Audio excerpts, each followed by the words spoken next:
దీపావళి వచ్చేస్తుంది. అయితే మీరేమైనా ఆలోచిస్తున్నారా ఇన్వెస్ట్మెంట్ గురించి? మరి ఇన్వెస్ట్మెంట్ ఎక్కడ పెట్టాలి? గోల్డ్ పైననా, లేదంటే మ్యూచువల్ ఫండ్స్లోనా, రియల్ ఎస్టేట్లోనా అని ఆలోచించుకుంటే మేజర్ కీ పాయింట్స్ మీకు అందిస్తాను. సో నెంబర్ 1 మనం మాట్లాడుకున్నట్లయితే ఫిక్స్డ్ డిపాజిట్. ఫిక్స్డ్ డిపాజిట్ అనేది సేఫ్గానే ఉంటుంది, కానీ వడ్డీ చాలా తక్కువ అని చెప్పొచ్చు. ఎందుకంటే 6 to 7% మాత్రమే అని గుర్తించాలి.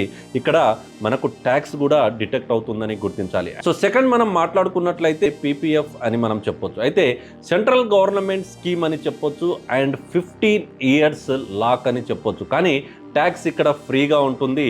ప్రస్తుతం వడ్డీ రేట్లు మీరు చూసుకున్నట్లయితే 7.1% అని చెప్పొచ్చు. ఇది లాంగ్ టర్మ్ ఎవరైతే ప్లాన్ చేసుకుంటున్నారో వాళ్ళకి ఇది బెస్ట్ అని మనం చెప్పొచ్చు. థర్డ్ మనం మాట్లాడుకున్నట్లయితే మ్యూచువల్ ఫండ్ అని చెప్పొచ్చు. ఇక్కడ రిస్క్ అనేది చాలా ఎక్కువగానే ఉంటుంది, కానీ రిటర్న్స్ కూడా అలాగే ఉంటుందని మనం గుర్తించాలి. ఎందుకంటే ఈక్విటీ లేదా హైబ్రిడ్ ఫండ్స్ ఏవైతే ఉన్నాయో వాటిలో పెట్టుబడి పెట్టినప్పుడు 10 to 12% వరకు కూడా మనకు రాబడి వచ్చే అవకాశాలు ఎక్కువగా ఉంటుంది. కాబట్టి మార్కెట్ని రిస్క్ గుర్తించుకొని ఇన్వెస్ట్మెంట్ పెట్టడం బెటర్. మనం ఫోర్త్ వన్ మాట్లాడుకున్నట్లయితే గోల్డ్ అని చెప్పొచ్చు. గోల్డ్ సిల్వర్ ఏ విధంగా పెరుగుతుందో మీ అందరికీ తెలుసు.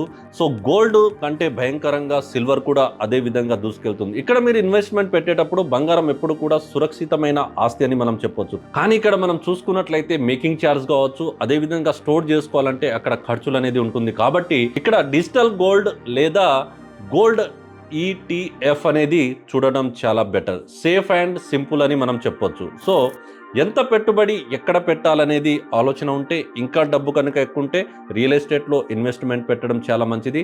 So 40% FDs plus 40% mutual funds plus 20% gold, ఈ విధంగా కూడా మీరు 100%ని షేర్ చేసుకున్నా కూడా ఈ విధంగా డివైడ్ చేసుకోవడంతో మీకు రిస్క్ అనేది తగ్గి రిటర్న్స్ అనేది ఎక్కువగా వచ్చే అవకాశాలు ఉంటాయి. కాబట్టి ఈ దీపావళికి మీ ఇంట్లో ఏదైతే దీపాలు వెలిగించుకుంటున్నారో అలాగే మీ ఫైనాన్స్లో కూడా వెలుగుని తెచ్చుకునేలా మీరు ప్లాన్ చేసుకోండి. సో ఇలాంటి facts and more business updates మీరు మిస్ అవ్వకుండా ఉండాలంటే ఫాలో లంటూ Telugu business channel. Happy Diwali. Thank you so much.